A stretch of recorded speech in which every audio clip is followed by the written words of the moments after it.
Добрий ранець усім. Сьогодні неділя.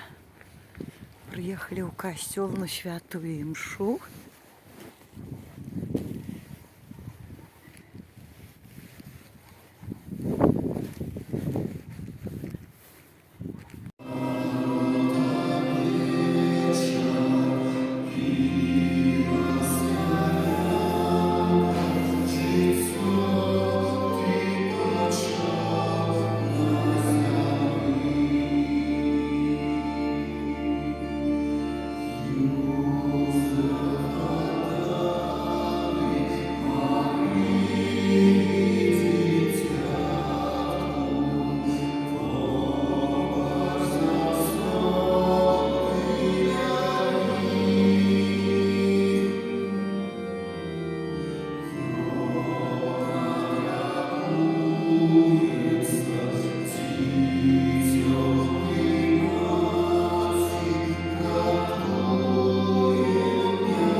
Похвала мудрости Божьей самой, и прославлена будет она серед своего народа. На усводе Вышейшего она открыє уста свои, и перед Его могутностью буде усклоняться Тебе. Тоді загадав мені створити усього, той, хто створив мене, визначив місце для моєго шатра і сказав: у Якубі поселися і у спадщину прийми Ізраїль. Спрадвеку, з самого початку, я створив мене, і ніколи я не перестану вставати. У святім шатрі перед ними служила, і так мацавалася на Сіоні. І он так само дав відпочинок в углованому городі, у Єрусалимі влада моя. Укоронилися я у прославленому народі, во власності Пана, у спадщині Ягони. Це Слово Боже. Дякую, Пане.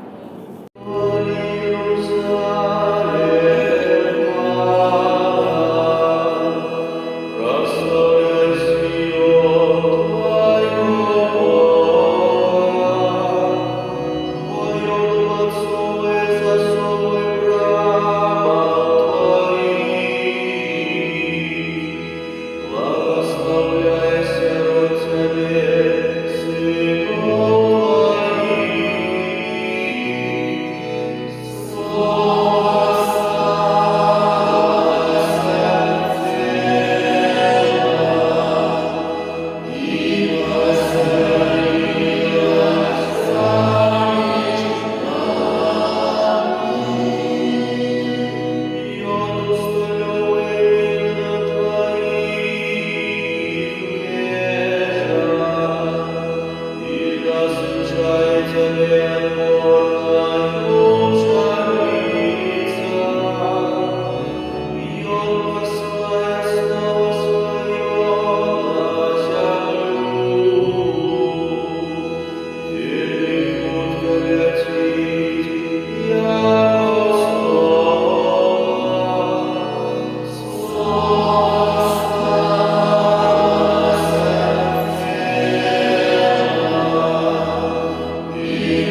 з нас, приходячи у цей світ, отримовує від Бога шматлікі дари, таленти, задання.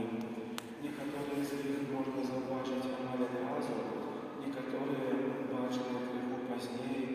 Самое важное в этом, как мы, открывши у себе той ці інший талент, могли бы развивать его у покоры и терпливости. Тады наши таленты с тягом часу помножатся и дадут довгочаканий плод. Молимся за Костел Христовый, как праз сакраменты ён мог усюды сведчыць об любові Бога да чалавека. Цябе просім. Выслухай нас, Пане. Молимся за святого Отца, как быў ён айцом і братом усіх людзей на зямлі. Цябе просім. Выслухай нас, Пане. Молимся за моладзь, как, набываючы веды аб жыцці і сусвеце, яна паглыбляла таксама свае веды пра Пана Бога. Цябе просім. Выслухай нас, Пане. Молимся за тых, хто сеє ненависть у серцах людей, каб наши молитвы и ахвярность содейничали их навертанию. Цябе просим. Выслухай нас, Пане. Молимся за тых, кто находится в шпиталях, турмах, каб яны таксама пачулі добрую навіну пра Збавіцеля, які прыйшоў на зямлю. Цябе просім. Выслухай нас, Пане. Молимся за нас, собраных каля алтара Пана, каб мы сярод штодзённых цяжкасцей умелі захоўваць унутраны супакой. Цябе просім.